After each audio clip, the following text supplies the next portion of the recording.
Well, good afternoon, David. Welcome to Vietnam, middle of the Mekong. Thank you very much.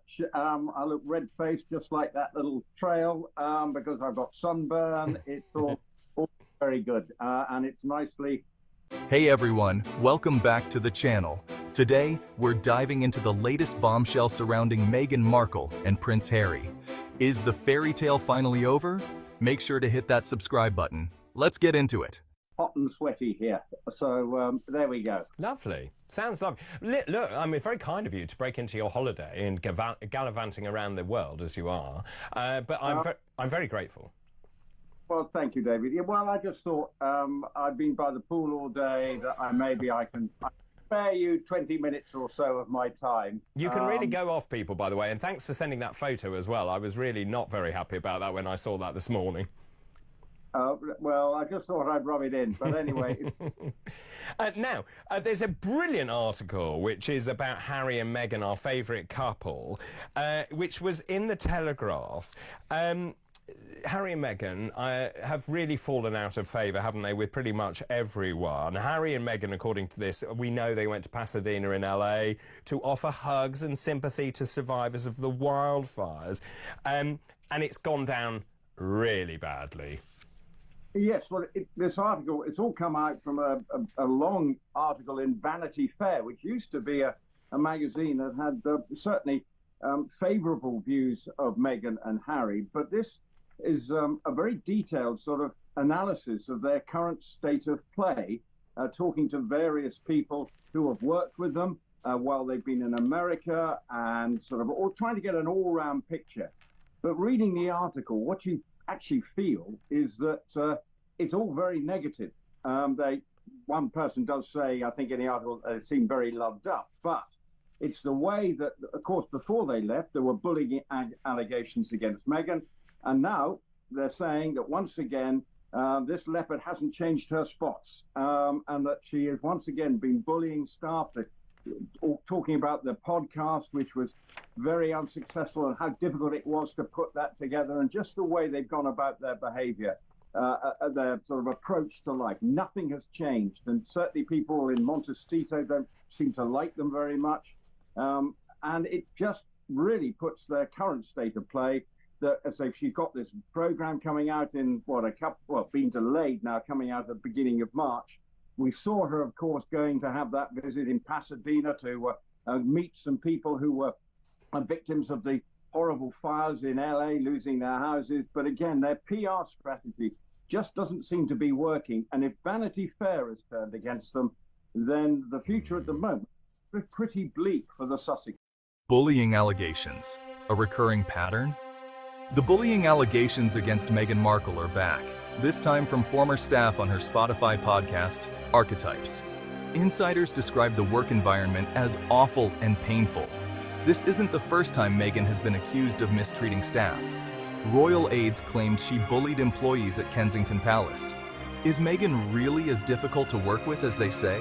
I mean, Justine Bateman, who's a Hollywood filmmaker, said Meghan Markle and Harry are no better than ambulance chasers. What a repulsive photo op they achieved. They're touring the damage. What are they? Are they politicians? They don't live in Pasadena. They are tourists. They're disaster tourists. I mean, this has come across very badly indeed. They wrote a huffy-puffy, according to this article, 631-word whine about Zuckerberg's decision to end the censorship on, this is on Facebook. They basically used these dreadful words again: normalising hate speech, sowing division, undermining diversity and equality, endangering marginalised communities, destroying democracy.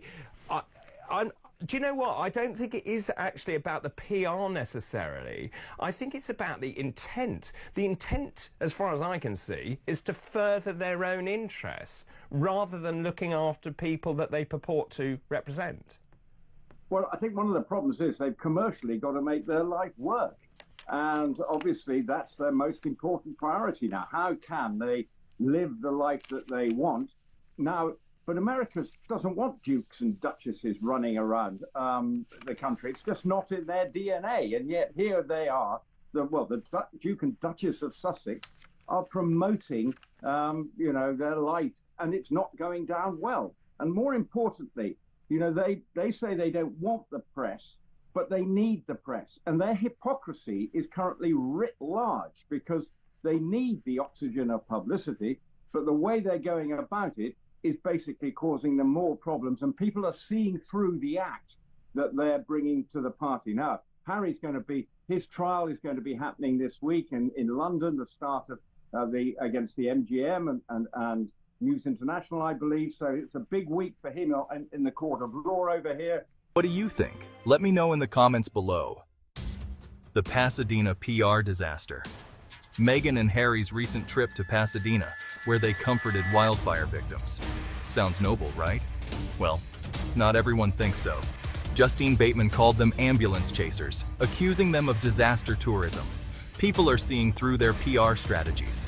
When something feels staged, backlash is inevitable. So it's going to be, again, they're going to be attracting all sorts of headlines, but for Meghan and Harry at the moment, it's not going well for them, particularly as America appears to be definitely turning against them.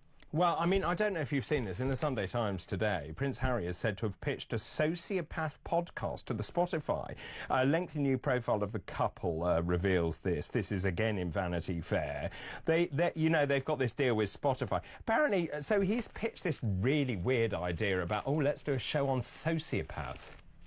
Well, yes, we sort of heard this before. So the article at times has gone over sort of things that have been already out there, much talked about, that some of his ideas were seen as stark raving mad. And the idea that interview Vladimir Putin to find out why he was a sociopath, it just seemed to me a pretty stupid idea, which was laughed out by all accounts by the people behind it, because it just wasn't going to get off ground. How he even thought that was a good idea. But of course, he does play, he's in this article has said that, he basically still feels that his mother was murdered, and he doesn't know why he hasn't turned out to be a bit of a sociopath himself. But, what it also says is he's not particularly good at reading the room. He may not be, a bit like his uncle, the brightest tool in the box. So I think that might be part of the, well.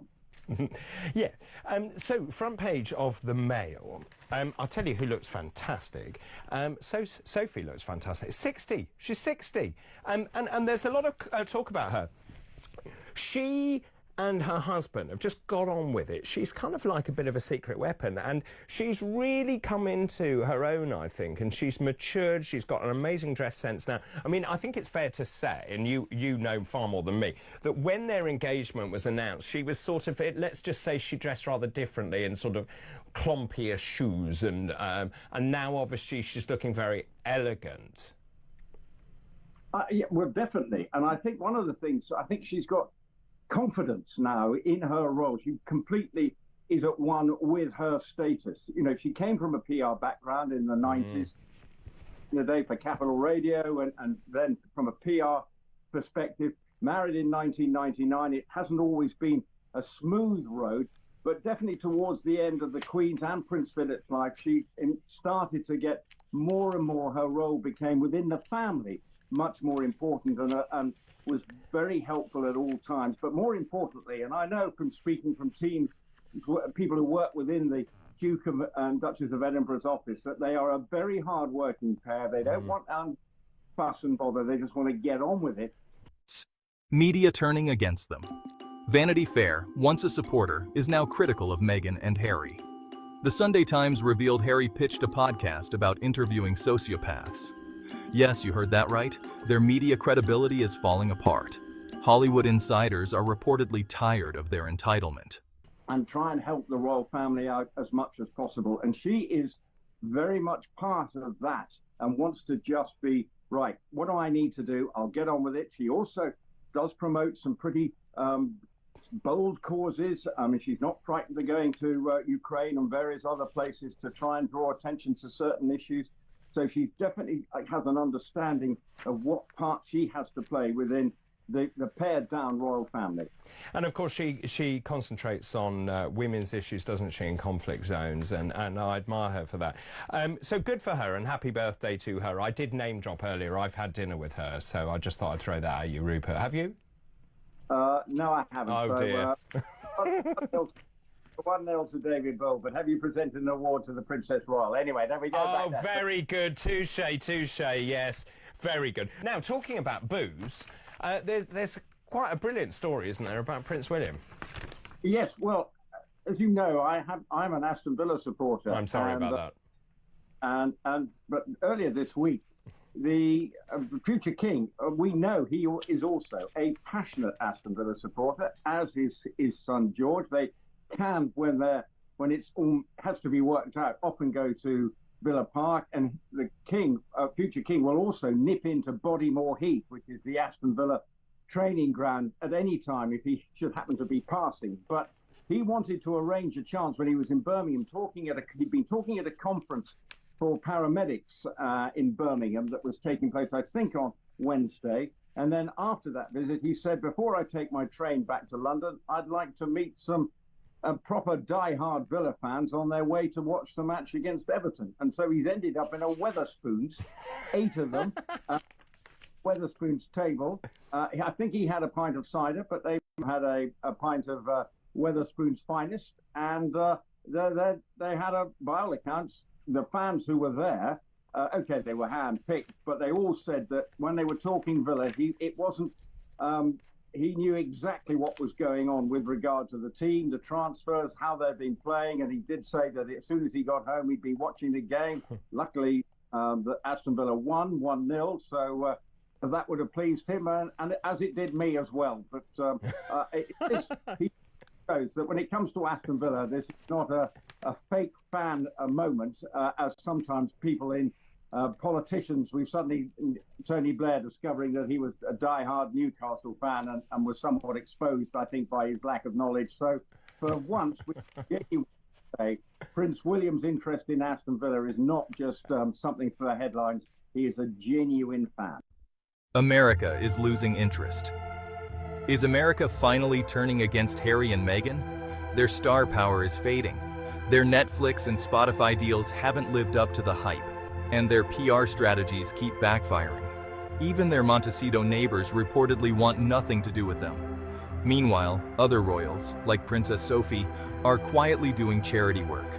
No drama, no headlines, just real effort. Is America waking up to the Sussexes game? Let me know in the comments. For me, the bigger story, he was in the Spoons. I mean, who doesn't love a Spoons, including the future king? Well, and Spoons at a station too. I mean, right. Brilliant. But the New Street Spoons is one I haven't been into.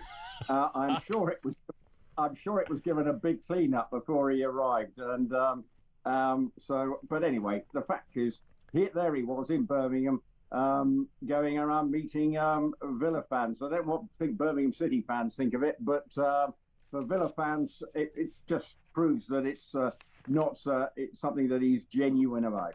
Very funny. Rupert, you're like this, by the way. I mean, you speak terribly well. You speak with Queen's English. You have received pronunciation. Apparently, your accent tells a lot about people. So apparently, if you are well-spoken, if you have received pronunciation, you're perceived to be smarter, more educated and richer than people with other accents. Smarter, no. You haven't seen my school. That is true. Why am I giving up time on my holiday to talk to you? So obviously I'm not rich enough. So, Shawl, final thoughts. So, what's next for Meghan and Harry? Can they turn things around, or is their time in the spotlight ending? Their actions are catching up with them. The cracks are starting to show. What do you think? Drop your thoughts below and let's discuss. Subscribe and turn on notifications so you never miss an update. Thanks for watching, and I'll see you in the next one.